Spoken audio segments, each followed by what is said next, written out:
नमस्कार, आप देख रहे हैं कैपिटल टीवी उत्तर प्रदेश। मैं हूं आपके साथ सृष्टि शा। स्वतंत्रता दिवस के अवसर पर दिल्ली में कांग्रेस मुख्यालय में तिरंगा फहराने के कार्यक्रम के दौरान एक ऐसा पल कैद हुआ जिसने राजनीतिक चर्चा को नया मोड़ दे दिया। ध्वजारोहण के बाद कार्यकर्ताओं ने वंदे मातरम का गाना शुरू किया। गायन तय हिस्से से आगे बढ़ा तो राहुल गांधी और सोनिया गांधी की ओर से इसे बीच में रोकने का इशारा किया गया। हालांकि कार्यकर्ता नहीं रुके। कांग्रेस सेवा दल के पूर्व अध्यक्ष लालजी देसाई ने हस्तक्षेप किया और गायन को पूरा कराया। कार्यक्रम के बाद राहुल गांधी और सोनिया गांधी देसाई से इस मुद्दे पर बातचीत करते हुए भी दिखाई दी। अब इस पूरे मामले का वीडियो सोशल मीडिया पर तेजी से फैल चुका है और उसके बाद राजनीतिक आरोप प्रत्यारोप भी शुरू हो गए।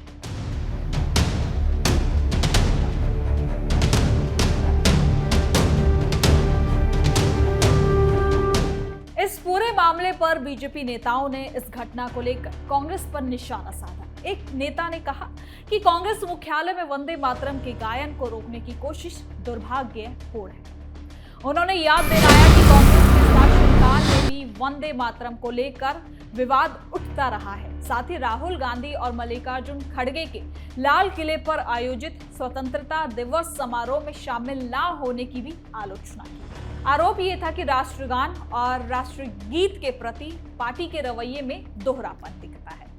अब इस पूरे मामले पर कांग्रेस की ओर से तुरंत सफाई आती है। जयराम रमेश ने साफ किया कि कोई विवाद नहीं हुआ। उन्होंने कहा कि सोनिया गांधी वंदे मातरम रोकने की बात नहीं कर रही थी, बल्कि कांग्रेस अध्यक्ष मल्लिकार्जुन खड़गे के लिए कुर्सी लाने की वो बात कर रही थी, क्योंकि वो काफी देर से खड़े थे। रमेश ने यह भी जोर देकर कहा कि कार्यक्रम में पूरा वंदे मातरम चला और किसी ने उसे नहीं रोका है। उन्होंने ऐतिहासिक संदर्भ में एक एग्जाम्पल दिया। 2028 अक्टूबर 1937 को कलकत्ता में कांग्रेस कार्य समिति की बैठक हुई थी। इसमें रविंद्रनाथ टैगोर की सलाह पर यह तय हुआ था कि बैठकों में वंदे मातरम की केवल शुरुआती पंक्तियां ही गाई जाएंगी। रमेश के मुताबिक यही परंपरा लंबे समय से चली आ रही है। अब ये घटनाक्रम इसलिए भी ज्यादा चर्चा में आया क्योंकि वंदे मातरम सिर्फ एक गीत नहीं बल्कि स्वतंत्रता संग्राम का प्रतीक रहा है। बंकिम चंद्र चटर्जी के जरिए बनाए इस गीत को कई आंदोलनों में गाया गया है। स्वतंत्रता संग्राम के दौरान ये गीत राष्ट्रभक्ति का प्रतीक होता है, लेकिन इसकी कुछ पंक्तियों को लेकर अलग अलग व्याख्या भी रही है। गीत के शुरुआती हिस्से में मातृभूमि की स्तुति है, जबकि बाद के अंतरों में देवी दुर्गा और कई रूपों का जिक्र किया जाता है। अब कुछ वर्गों ने इसे धार्मिक प्रतीकों से जोड़कर देखा। 1930 की दशक में मुस्लिम लीग और कुछ दूसरे समूहों ने पूरे गीत के गायन पर आपत्ति जताई थी। अब कांग्रेस कार्य समिति ने उस समय रविंद्रनाथ टैगोर की सलाह को स्वीकार करते हुए केवल पहले 2 अंतरे गाने की ही प्रथा को अपनाया। संविधान सभा में भी वंदे मातरम को राष्ट्रगीत का दर्जा दिया गया, लेकिन पूरी तरह से गाने की बाध्यता नहीं रखी। आज भी आधिकारिक कार्यक्रमों में आमतौर पर पहले 2 छंद ही गाए जाते हैं। अब कांग्रेस की साइड से यही कहा जा रहा है, ऐतिहासिक पृष्ठभूमि पर जो आधारित है। पार्टी का कहना है कि राहुल गांधी और सोनिया गांधी का इशारा किसी विरोध का संकेत नहीं बल्कि कार्यक्रम में पारंपरिक सीमा का पालन करने का एक प्रयास था। अब लालजी देसाई के जरिए गायन पूरा कराने और बाद में चर्चा करने से यह भी साफ होता है कि अंदरूनी स्तर पर सहमति बनाने की कोशिश हुई है। कांग्रेस नेता बार बार दोहरा रहे हैं कि पूरा गीत गाया गया और किसी तरह का व्यवधान बीच में नहीं डाला गया है। अब विपक्षी दलों के मुताबिक ये इशारा पार्टी की वैचारिक असुविधा को दिखाता है। उनका कहना है कि राष्ट्र प्रतीकों के प्रति पूर्ण सम्मान दिखाना चाहिए। स्वतंत्रता दिवस जैसे अवसर पर पूर्ण गायन को रोकने का कोई संकेत भी गलत संदेश देता है। उन्होंने याद दिलाया कि कांग्रेस शासन के दौरान भी कुछ राज्यों में वंदे मातरम गाने को लेकर विवाद हो उठा था। कुछ स्कूलों या कार्यक्रमों में इसे अनिवार्य न बनाने के फैसले को भी लिस्ट में रखा जाता है।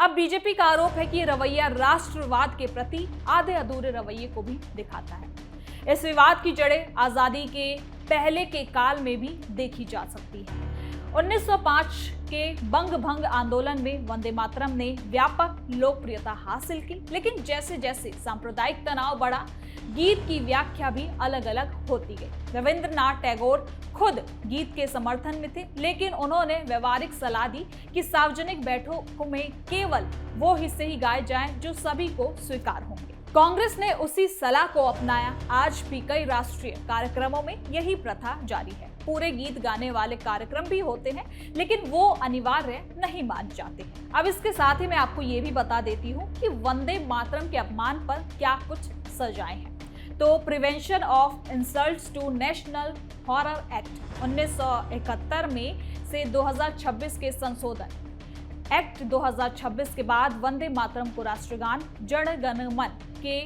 समान कानूनी संरक्षण मिल गया। राष्ट्रपति द्रौपदी मुर्मू ने इस विधेयक को मंजूरी दे दी है, जिससे ये कानून बन चुका है। धारा 3 के मुताबिक जो व्यक्ति जानबूझकर वंदे मातरम का गायन रोकता है या वंदे मातरम गा रही किसी सभा समूह में बाधा डालता है या व्यवधान पैदा करता है, तो उसे 3 साल का कारावास या जुर्माना या दोनों की सजा भी हो सकती है। दोबारा अपराध करने पर कम से कम 1 साल की सजा का प्रावधान है। अब घटना के वीडियो में राहुल गांधी और सोनिया गांधी का इशारा साफ दिखाई देता है। कार्यकर्ता जारी रहे और देसाई ने पूरा गाने पर जोर दिया। बाद की जो बातचीत से लगता है कि नेताओं ने स्थिति को समझा। कांग्रेस की सफाई में कुर्सी वाली बात भी सामने आई, जिसे प्रमुखता से रखा गया, लेकिन आलोचक कहते हैं कि समय और संदर्भ देखते हुए इशारा गीत की ओर ही जा रहा था।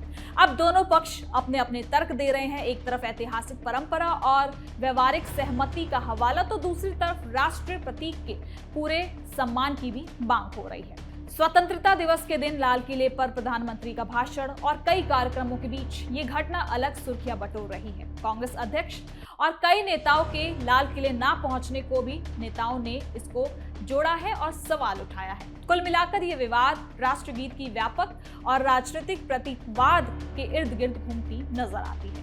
कांग्रेस का रुख ये है कि पारंपरिक सीमा का पालन किया जा रहा था, जबकि विपक्ष इसे असुविधा का संकेत मान रहा है। वंदे मातरम को लेकर कांग्रेस की ऐतिहासिक स्थिति भी साफ है। 1937 की बैठक के बाद पार्टी ने पहले 2 छंदों को ही आधिकारिक रूप से अपनाया था। बाद के अंतरों में देवी के रूपों का भी जिक्र किया जाता है, जिसको समुदाय के लिए धार्मिक प्रतीक बताया जाता है। अब स्वतंत्रता संग्राम के दौरान एकता बनाए रखने के लिए ये समझौता किया गया और आज भी वही परंपरा कई कार्यक्रमों में चलती नजर आती है। राहुल गांधी और सोनिया गांधी का इशारा उसी परंपरा को भी कहीं ना कहीं याद दिलाता है, लेकिन कार्यकर्ताओं ने पूरा गाना जारी रखा, जिससे वीडियो में दोनों की छवियां साफ साफ नजर आती हैं और कैद हो गई है। एक तरफ इशारा तो दूसरी तरफ पूरा गाना। अब कार्यक्रम के बाद सोशल मीडिया पर दोनों तरह की राय आ रही है। कुछ नेताओं ने इसे ऐतिहासिक बताया और कहा कि ये कहीं ना कहीं राष्ट्रवाद के मानक तय करने की भी बात है। जयराम रमेश ने प्रधानमंत्री के भाषण पर टिप्पणी की और कहा कि 12 साल बाद भी उसमें कुछ भी नया नहीं है। उन्होंने अर्बन नक्सल जैसे शब्दों की याद दिलाते हुए कहा कि पहले जिन मुद्दों को खारिज किया जाता था, उन्हें बाद में स्वीकार कर लिया गया है। अब इस तरह विवाद सिर्फ गीत तक सीमित नहीं रहा, बल्कि व्यापक राजनीतिक आलोचना का भी एक हिस्सा बन चुका है। इसके साथ ही वंदे मातरम की रचना और उसका इतिहास भी बताता है कि ये गीत मातृभूमि के प्रति प्रेम का प्रतीक है। बंकिम चंद्र चटर्जी ने इसे आनंद मठ उपन्यास में शामिल किया है। स्वतंत्रता संग्राम में ये क्रांतिकारियों का प्रेरणा स्रोत बना, लेकिन उसकी कुछ पंक्तियों की व्याख्या ने विभाजन भी पैदा किया। कांग्रेस ने उस विभाजन को कम करने के लिए सीमित गायन की प्रथा को अपना लिया और आज भी कई स्कूलों और सरकारी कार्यक्रमों में यही चलता आ रहा है। पूरे गायन को बढ़ावा देने वाले भी हैं, लेकिन बीच में रोकने वाले भी। अब इस पूरे मामले से एक बात साफ है कि राष्ट्रीय गीत की व्याख्या अभी भी राजनीतिक बहस का मुद्दा बनी हुई है। कांग्रेस अपनी ऐतिहासिक स्थिति दोहरा रही है और विपक्ष वर्तमान रवैये पर सवाल उठा रहा है।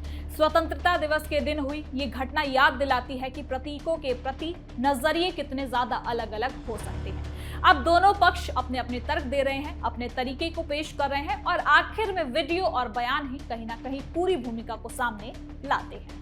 तो फिलहाल के लिए इस खबर में इतना ही। देखते रहिए capital TV Uttar Pradesh.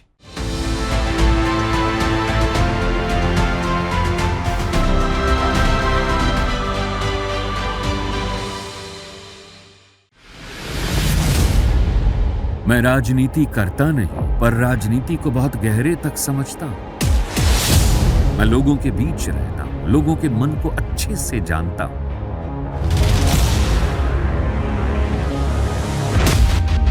Public और पॉलिटिक्स की हर नब्ज को खूब पहचानता हूं।